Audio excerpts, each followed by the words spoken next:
When the Philippines first acquired the FA-50 Fighting Eagle in 2015, few imagined it would evolve into the country's most strategically important aircraft. Back then, the FA-50 was seen as a lightweight transitional platform, a jet to rebuild the Air Force's fast jet culture after decades of decline. 10 years later, the story has changed. The FA-50 Block 20 has become the symbol of a maturing air power strategy, a Mini-F-16, for nations that cannot yet afford a full-sized one, but still need credible deterrence in contested skies. The first 12 FA-50PH Block 10s were delivered between 2015 and 2017, restoring a long-absent supersonic capability to the Philippine Air Force. These jets were primarily used for ground attack and counterinsurgency, notably during the 2017 Battle of Marawi. Their performance in that campaign, reliable, accurate, and inexpensive to operate, earned them respect. The FA-50's operating cost of roughly $7,000 per flight hour was a fraction of a heavy fighter's, yet it could deliver precision strikes that previously required American support. Still, limitations were obvious. The older ELM-2032 radar had narrow range, the aircraft lacked aerial refueling capability, and the PAF had no beyond visual range missiles. The experience at Marawi exposed these gaps. The Air Force realized that, to defend its maritime zones, Luzon, Palawan, and the West Philippine Sea, it needed something more sophisticated. This realization fed directly into the Horizon 3 Modernization Plan, 2023 to 2030, in which Manila identified the FA-50 not as a stopgap, but as a scalable foundation for modern air power. The goal: to create a low-cost, multi-role fleet capable of air policing, strike, and maritime interdiction, all integrated into a joint deterrence network. In mid-2025, the Philippines signed a $700 million contract with Korea Aerospace Industries for 12 new FA-50 Block 20 aircraft. Deliveries are scheduled between 2027 and 2030, and the differences from the earlier Block 10s are profound. The new variant integrates an AESA radar capable of tracking 40 targets and engaging 6 simultaneously. Its cockpit layout mirrors that of the F-16V, with modern MFDs, hands-on throttle and stick controls, and compatibility with the joint helmet-mounted cueing system. The Block 20 adds Link 16 data link connectivity, enabling seamless coordination with P-8A Poseidons, naval frigates, and ground radar. Crucially, it gains aerial refueling capability, the first in Philippine service, dramatically extending range and on-station endurance. Armament upgrades follow suit. AIM-9X air-to-air missiles, GBU-38 JDAMs, AGM-65 Mavericks, and precision bombs now turn the lightweight FA-50 into a genuine multi-role platform.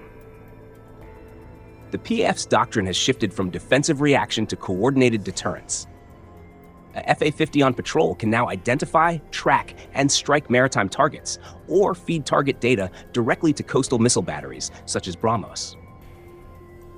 This integration defines the new triangle of Philippine defense: FA-50 for air response, BrahMos for coastal strike, and AW159 Wildcats for anti-submarine warfare. It's not about matching China aircraft for aircraft. It's about creating an asymmetric, interoperable deterrent system at sustainable cost. Operating the FA-50 costs roughly 1/5 of maintaining an F-16, while sharing significant design heritage and avionics commonality.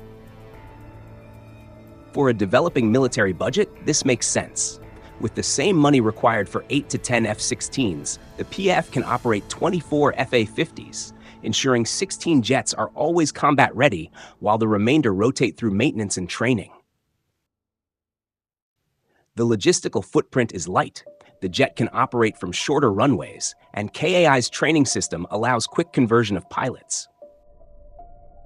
In tropical conditions, where corrosion, salt, and maintenance cycles are constant concerns, simplicity and reliability matter more than sheer power. Beyond economics, the FA-50 brings strategic flexibility. With aerial refueling and networked radar support, its patrol envelope now extends deep into the West Philippine Sea. This transforms it from a territorial fighter into a regional presence tool, one that can quickly respond to incursions near the Spratly Islands or Scarborough Shoal. The Philippines isn't alone in betting on the FA-50. Malaysia's purchase of 18 FA-50 Block 20s in 2023 means 2 ASEAN members now field identical aircraft. This alignment opens pathways for joint training, shared logistics, and regional defense integration, a quiet yet profound strategic outcome for Seoul's defense diplomacy. Indonesia, meanwhile, continues to operate T-50I trainers while partnering with KAI on the KF-21 BrahMos program. Over time, this trio, Philippines, Malaysia, and Indonesia, is forming what analysts call an emerging FA-50 arc across maritime Southeast Asia. It's a practical approach. Rather than chase 5th-generation fighters, these nations are building interoperable 4th-generation fleets that share maintenance standards and parts pipelines.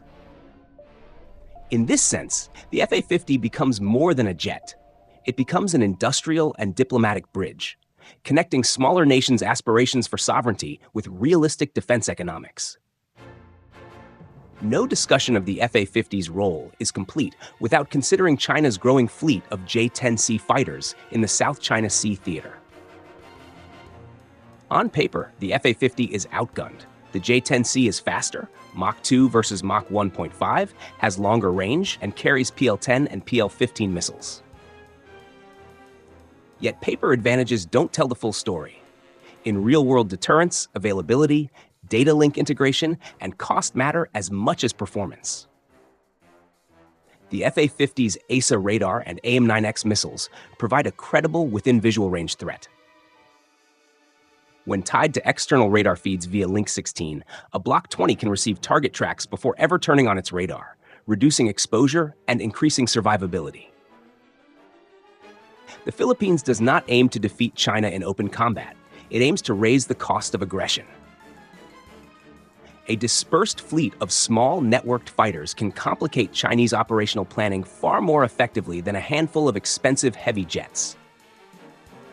This is deterrence by denial, Southeast Asian style.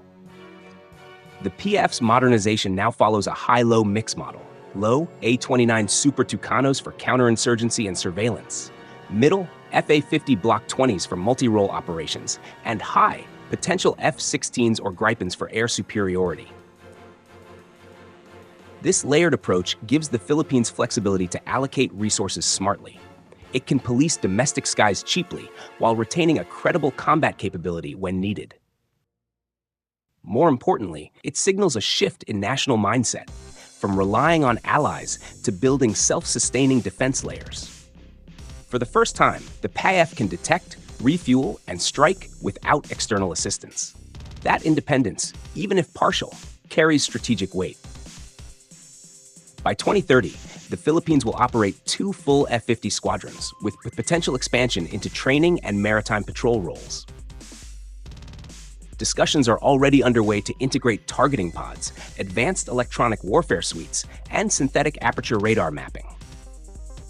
Looking further ahead, the FA-50 may serve as a stepping stone toward future KF-21 acquisition or participation in regional air exercises under AUKUS Plus frameworks. The evolution of the FA-50 encapsulates Southeast Asia's new defense reality. Rather than waiting for perfect technology, nations are optimizing what they can afford, and doing so with increasing sophistication.